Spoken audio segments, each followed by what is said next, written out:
Connaissez-vous le point commun entre la nature et la technologie? Faites pas genre, c'est écrit dans le titre. C'est cette chose complexe et mystérieuse qu'on appelle le langage de l'univers, les mathématiques. Oui, alors dit comme ça, ok, ça change du cours de trigonométrie le lundi matin dans une salle éclairée au néon. Mais croyez-moi, c'est probablement la matière scolaire la plus sous-cotée. Aujourd'hui, je vais vous faire découvrir toutes les anecdotes les plus folles et secrètes sur l'univers fascinant des mathématiques. Ces problèmes que l'humanité ne résoudra jamais. L'intelligence humaine est fascinante. Nous savons faire des mouvements d'eau réalistes dans les jeux vidéo ou des voitures qui se conduisent toutes seules grâce à l'intelligence artificielle. Tout ça semblait impossible il y a encore quelques années, mais nous l'avons fait. Est-ce que ça veut dire qu'on peut être confiant dans notre capacité à résoudre tous les problèmes? Oui bah non, désolé, mais il existe en mathématiques des problèmes réputés insurmontables. Beaucoup de mathématiciens en ont peur. S'y attaquer, c'est risquer de se couvrir de ridicule, d'y gâcher sa carrière, de se perdre dans les méandres de la folie. Ce sont les 7 problèmes du millénaire, 7 questions mathématiques qu'il semble impossible d'élucider. Et on ne parle pas de casse-tête bidon, mais de vrais théorèmes fondamentaux. À la clé, $1 million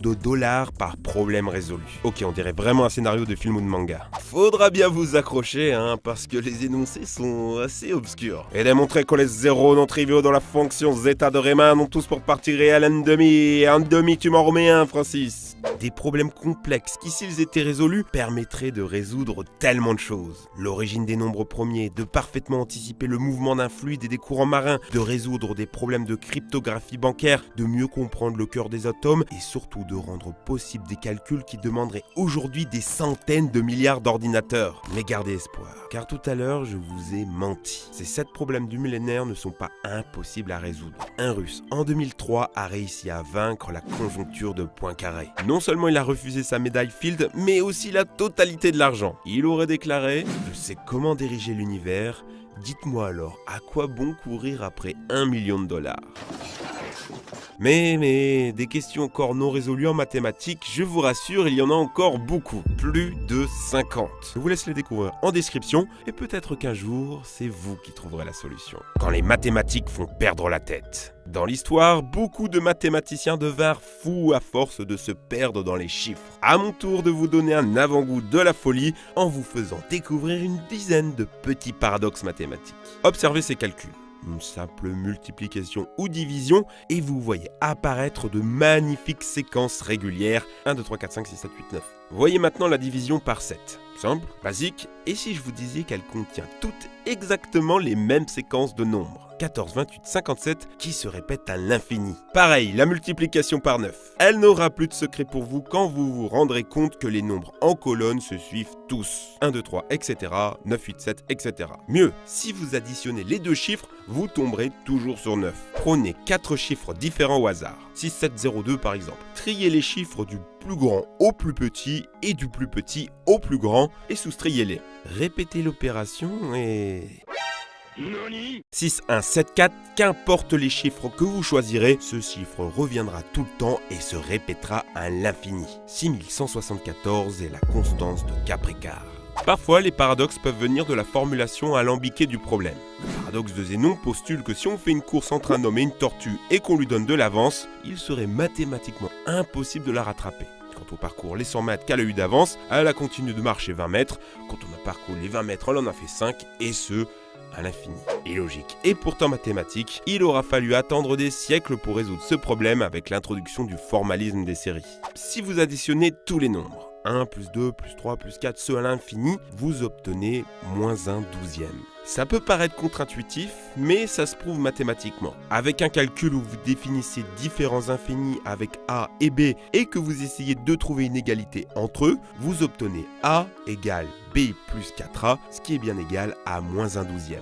Celui qui a découvert ça est un éminent mathématicien indien, Ramanujan. Un type tellement balèze que parmi les derniers écrits avant sa mort, il mit en équation ce qui était à ce jour impossible. Une équation donnant la valeur de pi à plusieurs millions de chiffres près. Une formule sans justification, comme s'il avait eu un éclair de génie. Faudra attendre des décennies plus tard pour la démontrer et la comprendre. Quand vous mélangez un paquet de cartes, il n'y a statistiquement aucune chance que vous tombiez sur la même partie de cartes que quelqu'un d'autre dans l'univers. Ni dans le passé, ni dans le futur. Le nombre de possibilités de jeu est tout simplement démentiel. 80...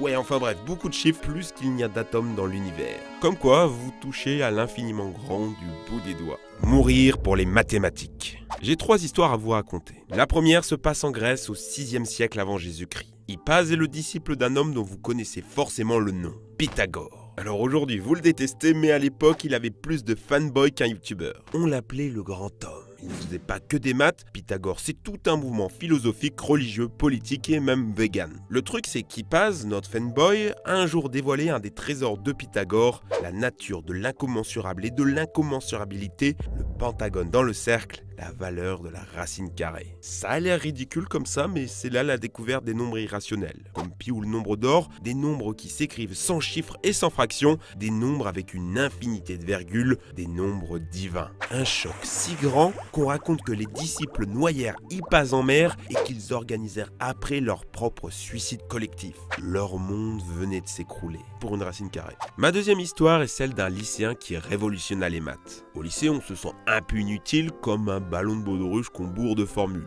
Sauf que non, un lycéen peut faire de grandes choses. En 1827, à 16 ans, Évariste Galois va résoudre un problème qui va changer l'histoire. Ça concerne les équations algébriques, c'est un peu compliqué à expliquer, mais dites-vous qu'on s'y casse la tête depuis les mathématiciens arabes du Moyen-Âge. Le petit Évariste avance dans ses recherches, résout les difficultés, alerte les mathématiciens de l'Académie des sciences, mais personne ne le croit. Pire, on se moque de lui. Comment quelqu'un qui ne s'exprime pas avec les termes de l'Académie peut-il prétendre faire avancer la science? Et là commence la descente aux enfers.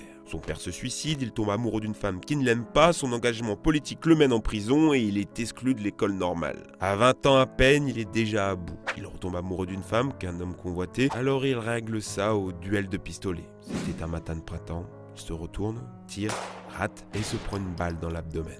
Il s'éteindra dans les bras de son jeune frère avec une dernière parole « Ne pleure pas, j'ai besoin de tout mon courage pour mourir à 20 ans ». Sa théorie finira par porter son nom et des années plus tard, un grand monsieur, Henri Poincaré, va utiliser ses trouvailles pour unifier toutes les mathématiques et fonder la théorie de la relativité. Ma troisième histoire est celle de Georges Cantor. Et elle va vous rappeler l'histoire précédente. L'homme eut une idée qui devait changer tout un pan des mathématiques. Définir de nouveaux nombres et leur arithmétique, les ordinaux transfinis. Ok, c'est pas clair, je t'explique. Si tu prends 1 plus 2 plus 3 plus 4 à l'infini, ça fait l'infini, on est d'accord. Mais si à ça on ajoute les nombres irrationnels, 1 plus 2 plus 3 plus pi plus racine carrée plus le nombre d'or, etc. On est d'accord, ça fait toujours l'infini. Mais vu qu'on a rajouté de nouveaux nombres, c'est un infini un peu plus grand, non? L'infini plus 1, c'est plus grand que l'infini. Cantor fut le premier mathématicien à répondre à cette question avec sa théorie des ensembles en introduisant la notion d'ordinaux afin de comparer les différents types de grandeur. Les mathématiciens les plus éminents de l'époque comme Poincaré ou Kronecker trouvèrent cette théorie si abominable qu'ils dédièrent leur vie à détruire celle de Georges Cantor. Ils firent tout pour bloquer ses publications, bloquer sa carrière, l'empêcher de parler de mathématiques. Dégoûté, Cantor arrête les maths, étudie la littérature anglaise et obtient un petit poste administratif consacré à des tâches routinières. Il tomba en grave dépression, sera confronté à la pauvreté, à la faim et à la mort de son fils. Dans ces dernières décennies, néanmoins, sa carrière de mathématique put reprendre, il fonda des groupes imminents de mathématiciens, put reprendre l'enseignement et finalement laver son honneur. Mais rien n'y faisait, il ne retrouva jamais le niveau de production de ses jeunes années. Preuve encore qu'il faut savoir écouter la jeunesse et sa fougue, ne pas l'empêcher de proposer des choses audacieuses, ça pourrait vous éviter de passer pour le vieux con aux yeux de l'histoire. Vous êtes mathématique. Connaissez-vous Jason Padgett?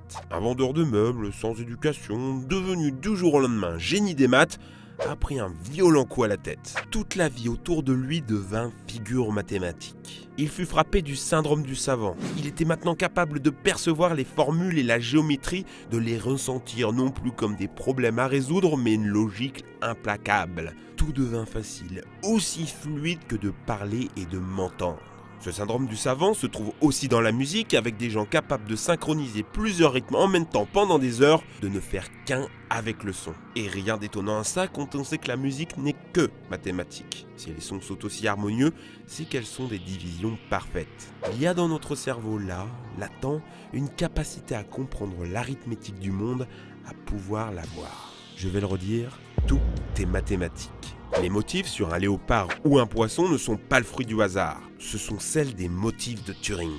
On le retrouve partout sur Terre, de vos poumons au cours des rivières. Et que dire du nombre d'or et de la suite de Fibonacci? Les galaxies, un cyclone, un coquillage, une pomme de pin, les branches d'un arbre, les pétales des fleurs, la taille de vos doigts, les proportions d'un visage ou la perfection d'un tableau. Oh oui, la nature regorge d'exemples. Celui qui m'a achevé, c'est une vidéo. Une simulation mathématique qui, en autogestion complète, finit par faire émerger toutes les mécaniques de la vie. Des pixels noirs qui se regroupent, se reproduisent comme des cellules de plus en plus complexes. C'est exactement comme ça qu'à partir de simples atomes, vous êtes aujourd'hui un être vivant capable de me comprendre.